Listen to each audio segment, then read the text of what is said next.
Are demonstrations like this harming the cause or prompting a needed conversation? I'm joined by environmental activist Ian Borsuk. Ian, there's been a lot of backlash about this kind of demonstration today. Does activism like this help or hurt the message around climate change? Well, in my opinion, I think it actually helps quite a bit. The group that's behind this protest has been doing a series of protests across London already. They have very specific demands, and quite frankly, I didn't know about this group or their specific demands until this action actually happened. And I think it certainly has worked in a way that we're talking about it, while before, I can't recall the last time a major environmental protest got international attention like this. It has been trending all day on social media and across news outlets around the world. Ian, do you believe it has prompted a larger discussion about the fossil fuel industry and what is being discussed here?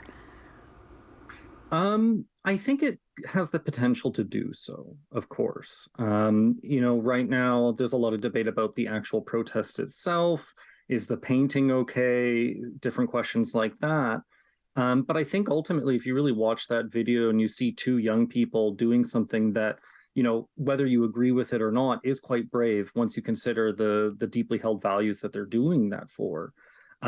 I think that it is going to spur quite a bit of reflection by a lot of people. It's going to make people look at this and wonder, why did two young people do something that's going to get them in a heck of a lot of trouble? So I think ultimately it is going to spur a discussion. To what extent will certainly be interesting. I think targeting art very specifically, especially art that doesn't really have any obvious connections to the oil and gas industry already, is going to raise some questions. But I think ultimately for folks who take some offense to it, or perhaps are the type of demographic to really care about a Vincent van Gogh painting in London, that's the type of person that I think needs to ask themselves, well, yes, just because you support climate action doesn't necessarily mean it's happening. So I think events like this and protests like this are only going to happen more often into the future as things get worse, and as people ultimately feel like they have to do bolder and bolder actions to get the attention from both the public but also from government.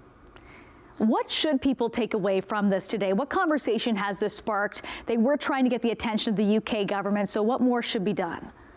I think ultimately what we have to do is think about what we're willing to do to push the government to work on climate change and take action. Here in Canada alone, just within the current term of government, we've expanded oil and gas infrastructure. We've spent somewhere close to $21 billion on the Trans Mountain pipeline that's going to be putting the public into debt after we bought that pipeline.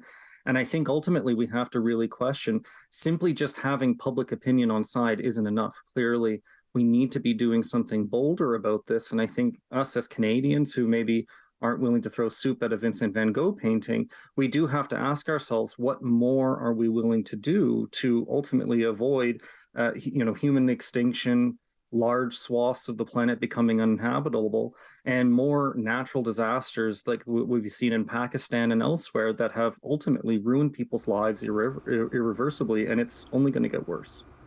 Well, we certainly can look at the situation out east after Hurricane Fiona as well. Ian, thank you for weighing in on this tonight. Oh yeah, thank you so much, Nicole.